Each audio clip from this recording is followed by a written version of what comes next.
Buddha said several times that all he taught was stress and the end of stress, or suffering and the end of suffering, however you want to translate dukkha.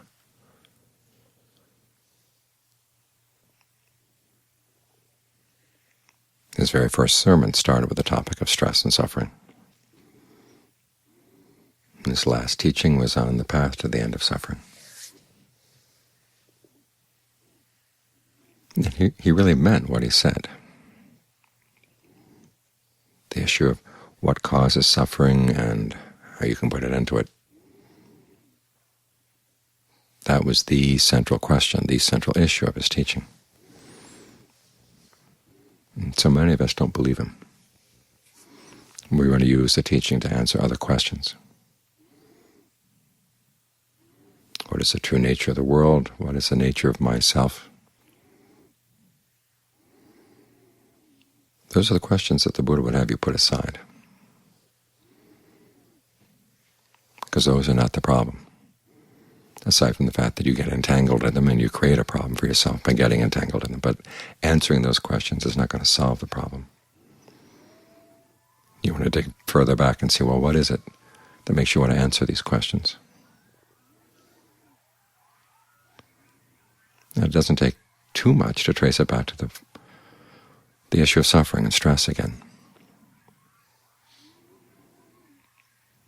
And so we have to keep these issues of suffering and stress and the cause of suffering and stress in mind all the time while we practice, because the cause is something we're doing.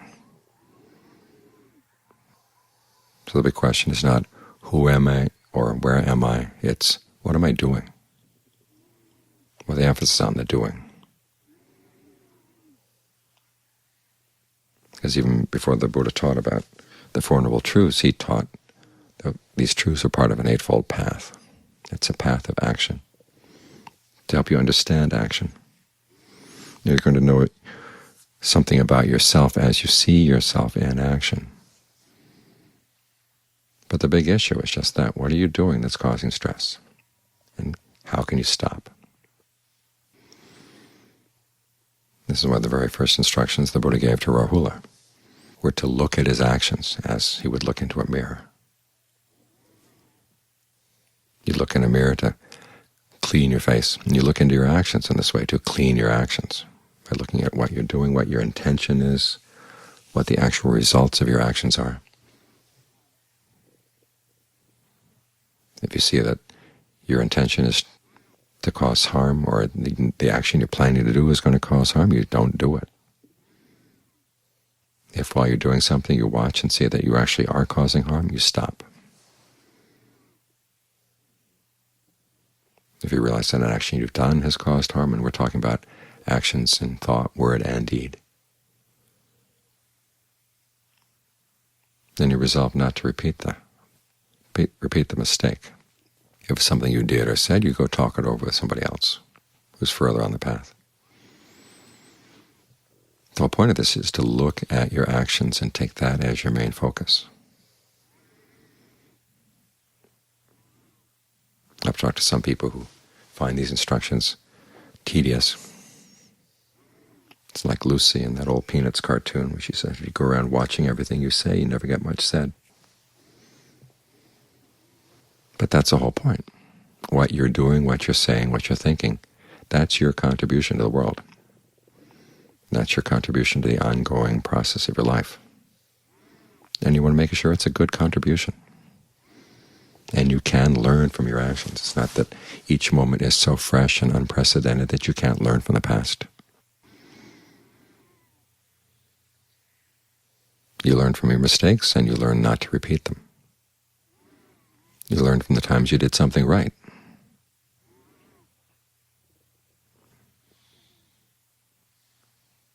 And see that as part of your progress on the path. The same principle applies to your meditation.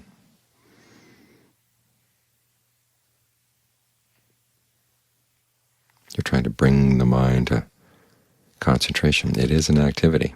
It's something you're doing. You get the mind in concentration. You try to maintain that. That, too, is an activity. You want to get good at it so you can watch it. It's like someone who's really good at a physical skill. a sport, a musical instrument, carpentry, dancing, being an acrobat. The Buddha would often use skills as analogies for his teachings to help explain what he was trying to get you to do with your mind. But in all cases, it's getting the mind to be skillful in its inner actions, so you can see clearly what happens as a result of what you're doing, when your focus is skillful, when it's not skillful. There's a sutta where he talks about all the various mistakes you can make, and he made them. He noticed, okay, why is it that my mind is not settling down? Why is it not bright and clear? What's the problem? And he would notice either he was putting too much effort in or too little effort in, or he was clamping down too tightly, or he was letting things go too loosely. That's where he has the image of the quail.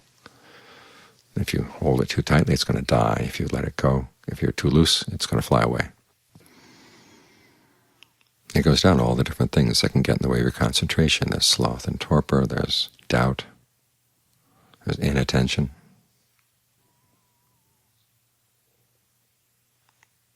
And so he noticed that he was doing X, and that was the problem, so he would stop doing X. This is how he trained himself. It wasn't like he had a map or he had the teachings all laid out before him. It was trial and error.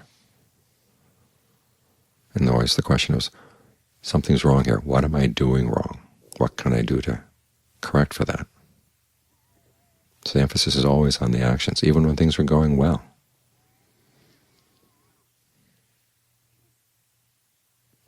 The question is, what am I doing?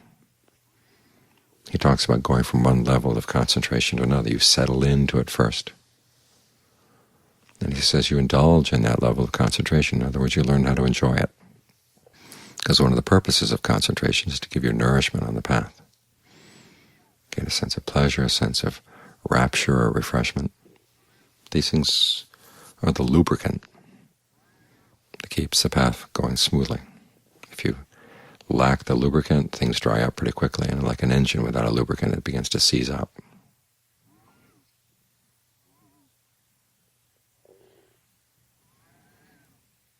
But then when you're really settled in that state of concentration, then you look at it and ask yourself, where is there still a disturbance here? Notice the question isn't, who am I?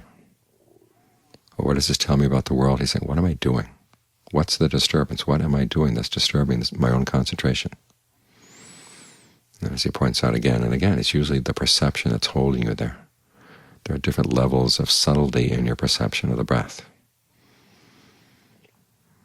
There's the in and out breath, that's one level of subtlety. Then there's the sense of the breath as an energy suffusing your whole nervous system, flowing with the in-breath, flowing with the out-breath.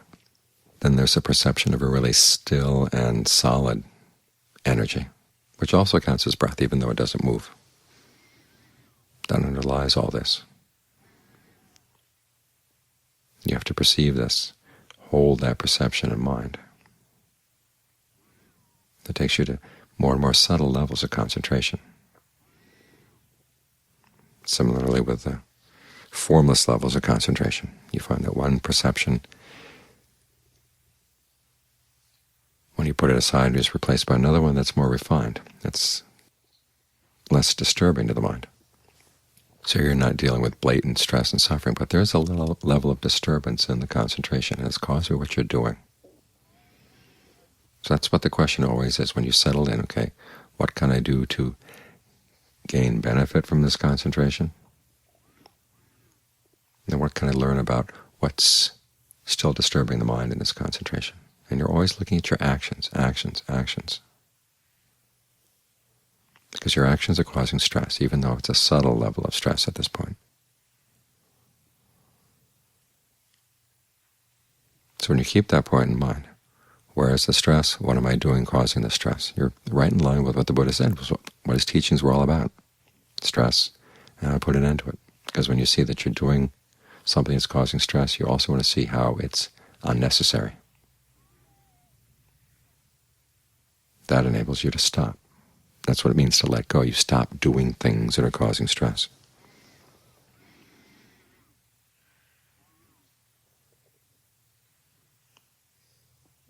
And you try not to get entangled in issues of who am I or what is the world. You begin to see your sense of self as a kind of activity, another thing that's causing a disturbance to the mind. There was a German philosopher who talked about how the whole purpose of philosophy was to learn how to define yourself, and then you began to realize that defining yourself was the activity that defined you. Well, he stopped there. He didn't take it further.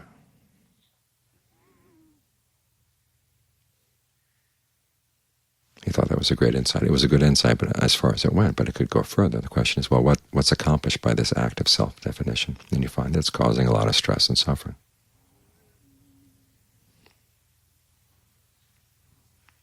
So you learn how to put that question aside.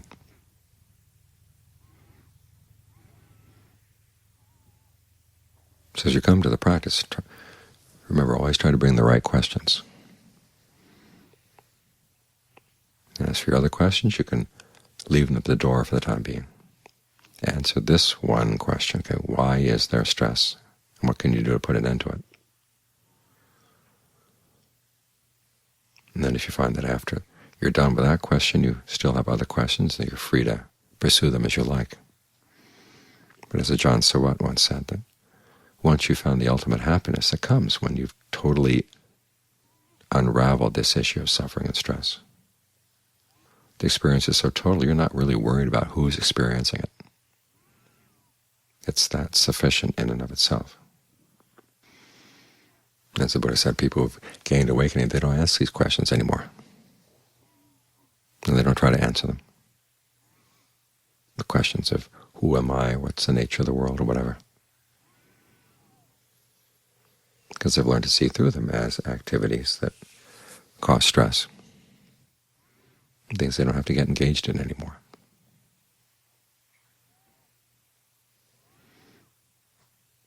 So take the Buddha at his word. That's all he taught. Stress and the end of stress, or suffering and the end of suffering.